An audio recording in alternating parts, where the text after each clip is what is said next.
تيجي اخدك في رحلة لجيل التمانينات والتسعينات؟ مش بعيد، ده جنبنا هنا. فاكر لما كان شريط الكاسيت مكافأة لجيلنا وإعلان لبداية الاحتفال في العيلة وبين الصحاب؟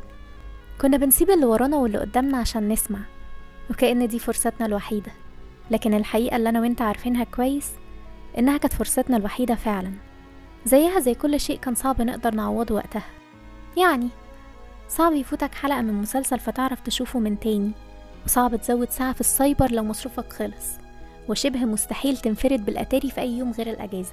تقدر تقول ما كانش فيه شيء متاح زي دلوقتي، لكن ده علمنا نقدر قيمة أي حاجة في إيدينا، لأن ما كانش فيه شيء بيجي بالساهل.